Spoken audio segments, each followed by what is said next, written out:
We just returned from a trip to our warm, happy place, Orlando, Florida. In this week's video, we're taking you to Universal Studios Resort Orlando to take a peek at what they do for Christmas at the second happiest place on Earth. Universal is made up of 2 theme parks, 3 actually if you count the water park, and 7 hotels, and all of their properties were completely decked out for Christmas. But my favorite area by far was Seuss Landing. They have over-the-top Christmas decorations that are really awesome. Seuss Landing is an area that's filled with family rides over at Universal's second theme park, Islands of Adventure. And it's decked out to look a lot like Whoville from Dr. Seuss's How the Grinch Stole Christmas. Everywhere you look, there's wreaths, greenery, lights, trees that look very similar to the decorations that are seen in that famous cartoon, and the movie that was made about the book, and the other movie that was made about the book. In addition to all the presents and poinsettias and bows that are decorating the area, the Whos themselves even make an appearance as we cross paths with several Whos along our way, including a couple of Whos who were exceptionally tall.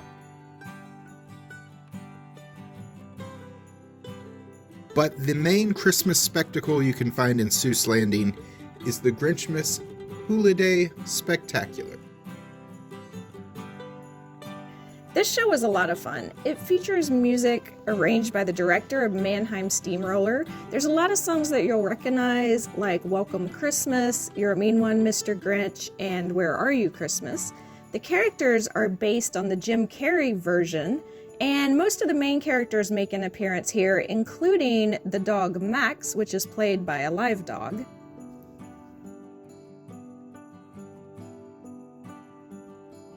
The story of the Grinch has always been one of my favorites, so I was super excited to see this live action play. It lasted about 20 to 25 minutes. The cast all did a great job. It is a musical, so there's lots of singing and dancing. And I will say the Grinch that plays in this one is excellent. He was probably my favorite character, of course.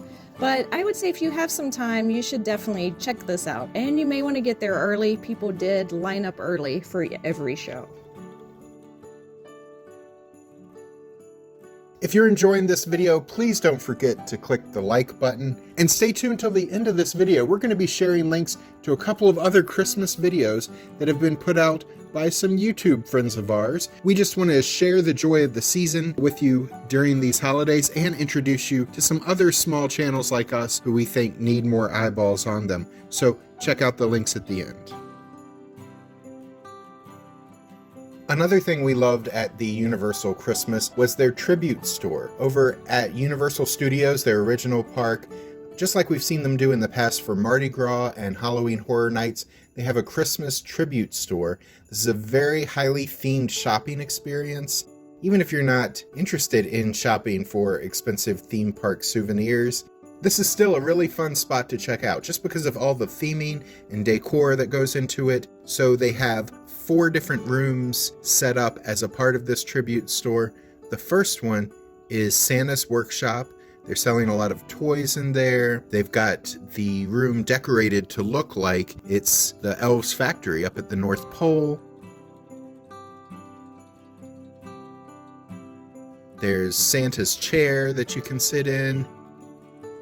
There's the naughty and nice list you can look at to see if your name is on either list. There's a section of Coca-Cola sponsored merchandise. Of course, Coca-Cola uses Santa Claus in its Christmas advertising each year. So here in Santa's Workshop, there's a whole section of Coca-Cola Christmas merchandise as well. The next room is Earl the Squirrel's Christmas Curios Museum and Emporium. Earl the Squirrel was a character that Universal created based on a real-life incident where, as they were preparing Christmas lights at Universal Studios Orlando one year, a squirrel chewed through a string of blue Christmas lights, and they commemorated that squirrel by creating a character named Earl the Squirrel. He has his own shop here in the tribute store, And also there is an Earl the Squirrel animatronic that's inside the Christmas tree in Universal Studios. If you look around the large Christmas tree in front of the tribute store, keep a close watch on it, and every now and then Earl the Squirrel will pop out from among the branches. There's a lot of Earl the Squirrel merchandise. Alice even got an Earl the Squirrel flannel shirt. There's also snacks available in this room at the tribute store. Lots of good Christmas candy for you to check out. The next room is dedicated to the Grinch and Dr. Seuss and the Who's of Whoville. This was an amazingly themed room. They have the big sled loaded up with all of the Who's presents that Grinch was going to dump it to Crumpet. It was an amazing display. They also have a ton of Grinch merchandise. So they had ornaments, decorations, shirts. I actually bought a blanket and we bought a souvenir glass. So tons of Grinch stuff if you are a fan, but I will say we realized too late that some of that merchandise is actually exclusive to the tribute store and you cannot find it in other areas of the park. So keep that in mind as you're shopping. And the last room was themed to Harry Potter. This was an elaborate ice castle. It was very well done, very intricate. They had projections of snow up on the wall to look like snow was falling. And this was filled with home decor, kitchen goods, as well as some clothing and accessories, all themed to Harry Potter and his wizarding world. These tribute stores are always a highlight for us. We visited the Halloween tribute store, the one at Mardi Gras, and now the Christmas one. I would describe these as an attraction within themselves. So even if you are not interested in shopping, it's worth stopping by just to see the amazing theming and all the work and the details that go into these tribute stores. Speaking of the Wizarding World of Harry Potter, both sections of the Wizarding World at Universal Resorts have been decorated for Christmas. When J.K. Rowling first made an agreement with Universal to have a section of their theme park be based on her Harry Potter books, she originally banned holiday decorations. So no Halloween decorations, no Christmas decorations, even though both of those holidays do take place in her books and in the films that are based on her books. Over the years, that ban was at first softened and now completely done away with. So they can decorate for Christmas, and you see a lot of wreaths and greenery all throughout the Wizarding World of Harry Potter sections of the theme park.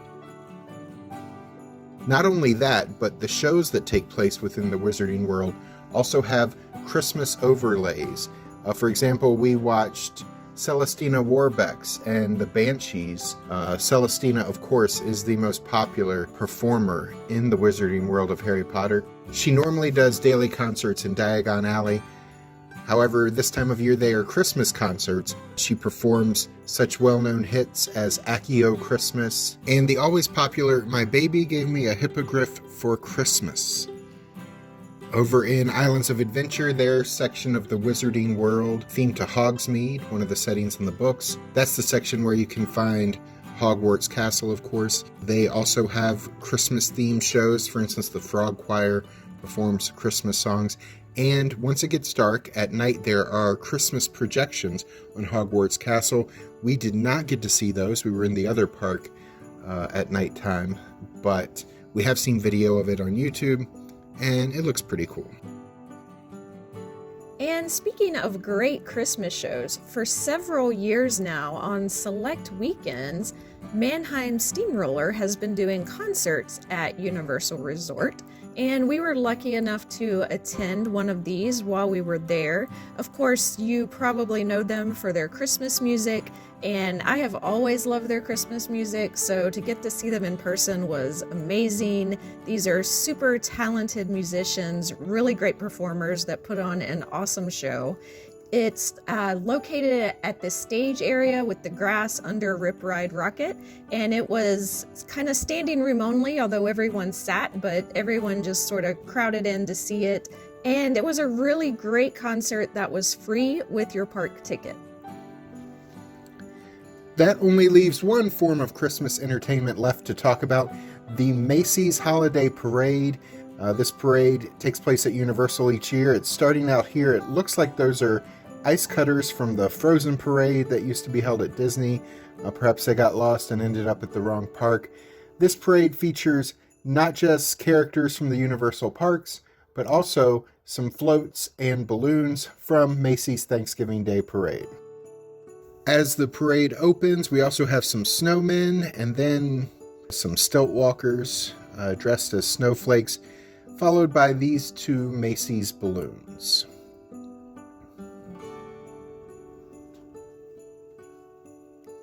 So one section of the parade that I loved was the Minions. They had a couple different floats as well as a balloon. I am a huge fan of the Minions. That's probably my favorite character in Universal. I love the movies. I just find them very entertaining with all of their antics. Unfortunately, I can't ride their ride that is at Universal. It makes me motion sick. I tried it once, even sitting on the stationary bench, and had to close my eyes. But I could definitely enjoy them walking by in the parade. So this was a huge highlight for me. And another character that I love, and so these are the penguins of Madagascar. Of course, they first became popular in the DreamWorks movie, Madagascar, and then went on to have their own movie and their own TV show, and they were absolutely adorable in the parade. Yep, then there were other Madagascar-related entries in the parade. These are the King Julian dancers. King Julian himself is about to appear. He's singing a Christmas song, wishing himself a Merry Christmas. He's followed by a pineapple balloon, which has a gift tag saying, "To Julian, from Julian." So he's definitely wishing himself a Merry Christmas. There's a whole nother float with the main characters from Madagascar. I don't remember all their names. Obviously there's a hippo, a lion, a giraffe, and there was a zebra too who we're about to see along the side.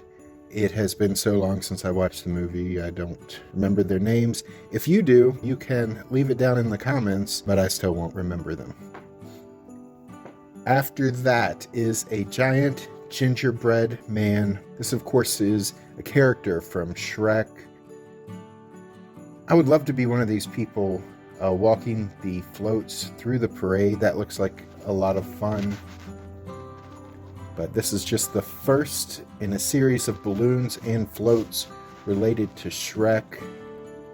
Up next is Gingerbread Man's house. The three pigs were on that float. Here's Donkey. He has his own float coming out of the Christmas gifts, and he's singing a Christmas song. His kids are floats flying in the air behind them. If you remember, Donkey famously married a dragon, so that is what the cross between a dragon and a donkey looks like. Puss in Boots leads the way for Shrek's float. We actually went to this parade 2 different nights. The first night, Shrek and his wife Fiona were both there. The second night, Shrek was missing. It was only Fiona. Hopefully Shrek is okay. Seems like they could put another body into the costume for the parade, but perhaps not. It could be a union thing amongst the ogres. But you see Donkey's significant other, the dragon, up there, and she breathes smoke, apparently, but no fire. Up next is this float of a toy train with, looks like some elves riding on it. Macy's began working with Universal back in 2002, I believe was the first year. So this is a tradition that's been going on close to 20 years now of Macy's using their parade floats and balloons, some of their costumes that they've used through the years, as part of the Universal Holidays celebration. Here we see some toys dancing, and this toy has used up all his energy. He was a little too excited. Thankfully, there was someone there to wind him back up so we can get on to the important part of any Christmas parade. And as we near the end of the parade, we see this huge nutcracker balloon. This was amazing to me to see, not just this one, but all the balloons. I've never been to Macy's parade. I've always heard everyone talk about how big the balloons are in person, and it's true. They are huge as they float by. And then here you see some dancing elves. They'll be ushering in a float with the reindeer. And then not too far behind that is the guest of honor, the star of the show himself, Santa Claus. And he comes in to give everyone a special treat. Here is Santa calling for us to all get louder as he rides by on his sleigh. Of course, as you know, the best way to spread Christmas cheer is to sing out loud for all to hear. And that is what Santa is encouraging us to do along with the music as he drives up. And here's the moment we've all been waiting for. He gets to the giant Christmas tree, and through the magic of Christmas, the tree that was dark just moments ago begins to dance with colored lights all over it. And thus ushers in Christmas at Universal Studios Resorts. So that's our look at Christmas at Universal, and I have to say I really enjoyed being in these parks for Christmas. Both of them were decorated really well. I love that the parade is a free event and happens daily for everyone to see. The decorations were great. The tribute store was amazing. There was a lot of cool Christmas merchandise. So I would say for the holidays, you definitely want to put this one on your list at some point. I'm Alice. And I'm Jack. Be sure to check out Christmas content from these other channels that we mentioned. These are friends of ours creating great work. And we'll have some more Christmas content coming to you in the next few days between now and Christmas. Thanks for watching, and we'll see you the next time we're traveling through.